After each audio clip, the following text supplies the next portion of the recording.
अक़वाम मुत्तहिदा और दीगर बैनुल-अक़वामी इदारों की दस्तावेज़ात में ईरान के सदर को बाकायदा हेड ऑफ स्टेट यानी रियासत के सरबराह के तौर पर तस्लीम किया जाता है। सिफारती प्रोटोकॉल्स भी इसीलिए हाथ से तय पाते हैं। सही, मगर अंदरूनी आईनी ढांचे के मुताबिक सदर रियासत का नहीं बल्कि सिर्फ हुकूमत का सरबराह है, यानी हेड ऑफ गवर्नमेंट है।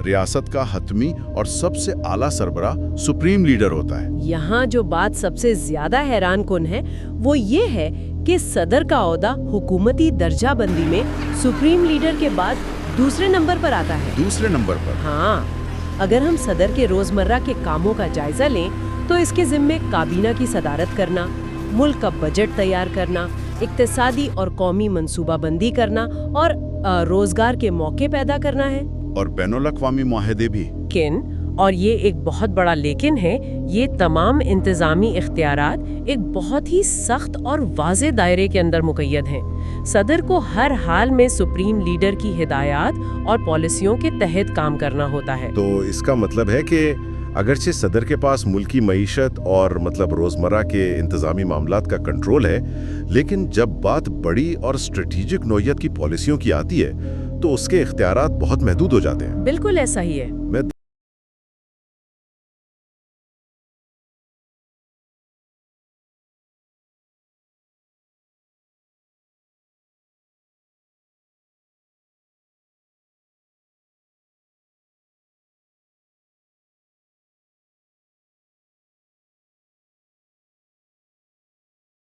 रास्त सुप्रीम लीडर को जवाबदा है, और ये इस बात का बहुत बड़ा सबूत है कि खित्ते की हसास तरीन खारिजा पॉलिसी बराह रास्त सुप्रीम लीडर के दफ्तर से कंट्रोल होती है।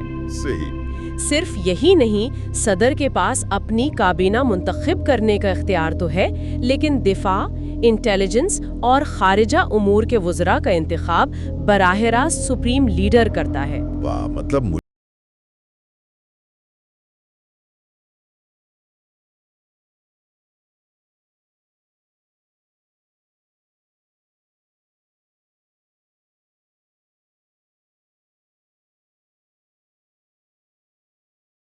प्रोजेक्ट्स चलाने हैं, लेकिन वो एक इंतहाई बाइख्तियार चेयरमैन ऑफ द बोर्ड को जवाबदार है, जो किसी भी वक्त वज़रा को हटा सकता है या बहाल कर सकता है। ये बहुत जबरदस्त तशबीह है। एक ऐसा चेयरमैन जिसके पास वीटो पावर भी है और वो किसी भी वक्त सीईओ के नीचे काम करने वाले अहम डायरेक्टर्स को खुद तयनात कर सकता है। तो जब ताकत के इस तवाज़ुन को देखते हैं तो अगला मंतकी सवाल ये जहन में आता है कि इतने सख्त कंट्रोल वाले निज़ाम में इस ओहदे तक पहुंचने का तरीकाकार क्या है? इंतखाबात का अमल कैसा है? कानून के मुताबिक सदर का इंतखाब 4 साल के लिए होता है और कोई भी शख्स सिर्फ 2 बार लगातार सदर बन सकता है। और वोट कौन डाल सकता है? 18 साल की उम्र के तमाम ईरानी शहरी वोट डालते हैं। यहाँ बात वाकई बहुत दिलचस्प हो जाती है। किस लिहाज से? जब बात उम्मीदवारों की मंजूरी की आती है।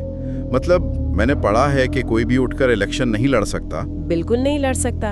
उम्मीदवारों की जांच पड़ताल का ये मरहला इस पूरे इंतखाबी अमल की सबसे मजबूत कड़ी है। हर उम्मीदवार को गार्डियन काउंसिल, जिसे मकामी जबान में शूराए निगहबान कहा जाता है, उससे बाकायदा मंजूरी लेनी होती है। ये गार्डियन काउंसिल दरअसल है क्या? ये 12 अरकान पर मुश्तमिल एक बॉडी है। इन 12 अरकान में से 6 मजहबी स्कॉलर्स होते हैं जिन्हें सुप्रीम लीडर चुनता है। और बाकी 6? बाकी 6 वकील या कानूनदान होते हैं जिन्हें अदलिया का सरबराह नामजद करता है और फिर पार्लियामेंट उन्हें मंजूर करती है। लेकिन अदलिया का सरबराह भी तो सुप्रीम लीडर ही मुकर्रर करता है ना? बिल्कुल। तो बिला वास्ता या बिला वास्ता इस फिल्टरिंग कमेटी का कंट्रोल भी आला तरीन क़यादत के पास ही है। सही।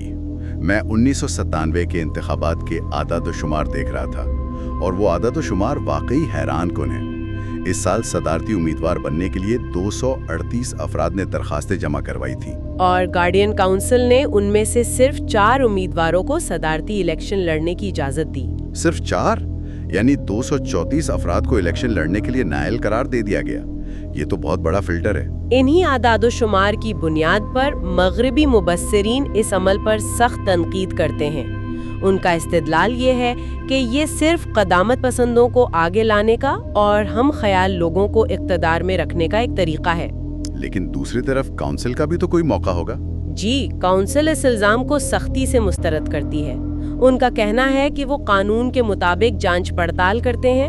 ان کا استدلال ہے کہ امیدوار کا ایک معروف سیاسی شخصیت ہونا لازمی ہے اور ہر عام شہری یہ شرط پوری نہیں کر سکتا۔ اچھا، جب قانون کی تشریح کی بات ہو رہی ہے تو ایک اور بہت اہم قانونی ابہام ہے جس کا ذکر دستاویزات میں ملتا ہے، خواتین کے انتخاب کے حوالے سے۔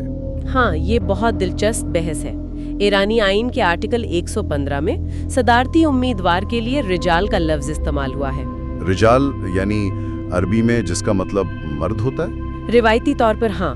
1997 میں گارڈین کونسل نے اس کا یہی مطلب نکال کر پہلی خاتون امیدوار اعظم طالقانی کی درخواست مسترد کر دی تھی۔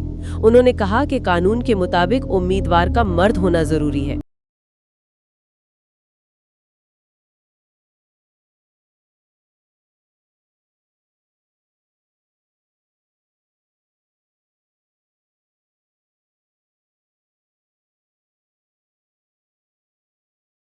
مان نے باقاعدہ واضح کیا کہ قانون میں عورت کے صدر بننے پر کوئی پابندی نہیں ہے۔ یعنی اب رجال کا مطلب نمایاں شخصیات مانا جاتا ہے۔ یہ تو ایک بہت بڑی تبدیلی ہے۔ اگر ہم اسے بڑی تصویر کے ساتھ جوڑ کر دیکھیں تو صدر کا عہدہ ہمیشہ سے ایسا طاقتور نہیں تھا جیسا آج ہم اسے دیکھتے ہیں۔ ہاں، 1979 کے انقلاب کے بعد کا خاکہ مختلف تھا۔ بالکل، اس وقت صدر کے ساتھ ساتھ وزیر اعظم کا عہدہ بھی موجود تھا اور اصل انتظامی طاقت وزیر اعظم کے پاس تھی۔ صدر کا کردار تو بس نمائشی سا تھا۔ پھر یہ تبدیلی کب آئی؟ 1999 میں آئین میں ترمیم کر کے وزیر اعظم کا عہدہ ہی ختم کر دیا گیا اور تمام طاقت صدر کو منتقل کر دی گئی۔ لیکن اس تبدیلی سے پہلے کا جو ابتدائی دور تھا وہ تو بہت ہی بحرانوں بھرا تھا۔ میزبان، مطلب میں تاریخ کے اوراق دیکھ رہا تھا تو کچھ حیرت انگیز حقائق سامنے آئے۔ ایران کے بالکل پہلے صدر ابوالحسن بنی صدر کو جون 1981 میں پارلیمنٹ نے مواخذہ یعنی امپیچمنٹ کے ذریعے ہٹا دیا تھا، اور ان کے بعد محمد علی رجائی جولائی 1981 میں صدر بنے۔ لیکن ایک ماہ سے بھی کم عرصے میں انہیں اور ان کے وزیر اعظم کو ایک بم دھماکے میں قتل کر دیا گیا۔ ایک ہی مہینے میں! یہ تو کسی بھی نئے نظام کے لیے بہت بڑا دھچکا ہو سکتا ہے۔ یقیناً یہ وہ بحران تھے جنہوں نے شاید مستقبل کے لیے ایک انتہائی سخت اور کنٹرولڈ نظام کی بنیاد رکھی۔ اور بحرانوں کا یہ سلسلہ تو آج کے دور میں بھی نظر آتا ہے۔ ہم ابھی موجودہ صورتحال کی طرف آتے ہیں۔ 19 مئی 2024 کو جو ہوا، صدر ابراہیم رئیسی کی ہیلی کاپٹر حادثے میں موت، وہ دفتر میں وفات پانے والے دوسرے صدر بن گئے۔ جب ایسا کوئی ہنگامی سانحہ ہوتا ہے تو کیا ہوتا ہے؟ کسی بھی ملک میں تو انتشار پھیل سکتا ہے۔ لیکن یہاں آئین کا آرٹیکل 131 فوراً حرکت میں آیا۔ وہ کیا ہے؟ اس آرٹیکل کے تحت پہلے نائب صدر محمد مخبر نے فوراً کیم مقام صدر کا عہدہ سنبھال لیا اور ایک سخت شرط رکھی گئی کہ 50 دن کے اندر نئے انتخابات کروانے ہوں گے۔ 50 دن؟ یہ تو بہت ہی کم وقت ہے ایک قومی الیکشن کے لیے۔ لیکن انہوں نے یہ پابندی پوری کی اور پھر ان ہنگامی انتخابات کے نتیجے میں جولائی 2024 کے رن آف الیکشن میں مسعود پزشکیان نے کامیابی حاصل کی۔ ہاں، میں نے خبروں میں دیکھا تھا، اور انہوں نے 28 جولائی 2024 کو باقاعدہ